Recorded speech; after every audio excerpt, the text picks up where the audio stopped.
we've got to first of all establish what we mean by moral, because we don't just mean that the consequences of free markets are good, because we start from a point that the end doesn't justify the means, that morality requires the means to be moral as well as the end. So, the fact that free markets have quite phenomenally improved the lives of billions of people, particularly since 1980, is not in itself a moral argument for free markets, but it's quite important reassurance, isn't it? That the number of people on $1 a day or less are a billion fewer than in 1980. It was over 50% of the world's population, it's now under 20% of the population, and what caused that was the opening up of China and India, a transformation in the lives of vast numbers of people through adoption of free market practices. But we're not allowing the ends to justify the means, so that's not a good enough defense of the morality of free markets. We need to go back further. We need to go back to the Garden of Eden, because in the Garden of Eden there is a perfect world. There is food, there is drink, there is contentment, there is a lack of knowledge. But crucially, there is also free will. And that once you allow people to have free will, it follows that they will want to have free markets for all the reasons James has particularly set out. So the morality comes from the free will, because the only way to stop the use of free will is through an oppressive coercion. And I think that's already been set out, but it is worth reiterating that if you look at North Korea, free will is constrained to establish a perfect state, a paradise state, as the people of North Korea have tried to be persuaded that it is. But in this paradise state, although you constrain the free will of many, some, of course, still have to make the decisions about how that free will should be exercised, so they maintain their free will. So in a system that doesn't allow free markets, you are taking away freedom of choice not from everybody, but from everybody who you have under control. And the socialists, of course, always assume that they will be the ones in control, which is why they quite like it. So this is beginning to seem quite satisfactory from a free market point of view, isn't it? That the end is a very good one. And this was Margaret Thatcher's argument, that you don't make the poor richer by making the rich poorer. You make everybody richer by baking bigger cakes. And then everyone has a bigger slice, but it may be a smaller percentage. But you're less worried about the percentages, you're worried about actually everybody getting a decent slice of cake in the first place.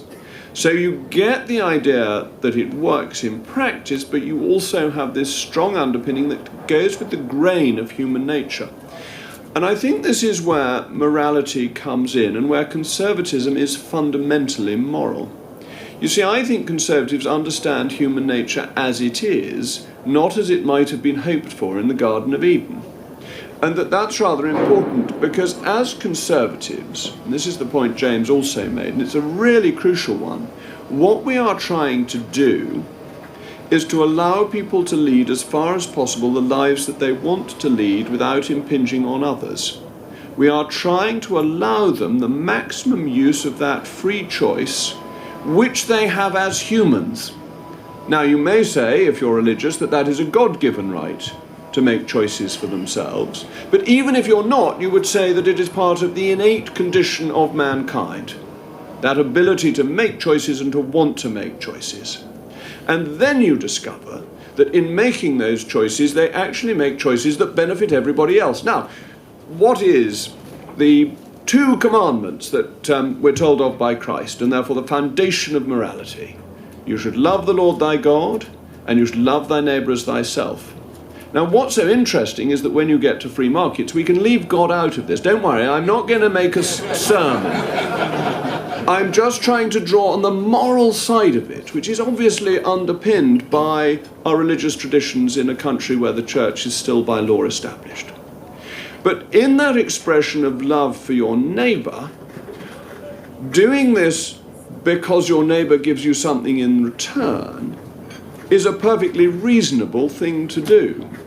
Because then you may go on to do things where there is no return. Why? Because you have the ability to do it. But in the totalitarian state, you have no ability to do these things for your neighbour because it's all controlled by somebody else. The choice is taken away from you. And that's absolutely crucial. Morality depends on the choice of right rather than wrong. It is not a question of being forced into a particular path. Free markets are a question of choosing to do things that benefit others, even if that aim to benefit others is not your primary motivation. Adam Smith's baker baking the bread not because he thinks you're all lovely people, but because he wants to make his living, but therefore he bakes you the best bread he possibly can. Why? So that you go to him rather than somebody else. So he loves his neighbour because he makes a fiver out of it, and that's perfectly acceptable. And you see that from that, you improve the condition of mankind and you have lifted billions out of poverty. So I think we follow through from a very straightforward Christian moral ethic that love of your neighbour leads you to choose the right thing to do, leads you to choose to help raise the standard of living of your neighbour, because that also helps you, leads to a better and stronger society, and that the socialist leads to North Korea. And the socialist always does. Wherever in the world socialism is tried, it always has to lead to more controls, because the truth is that if you tell people that their own labours will not benefit them, they will cease to labour. And therefore you have to stand over them with a whip to make them do things. And that is the world as it is, that's human nature as it is, and if that isn't morality, I don't know what is.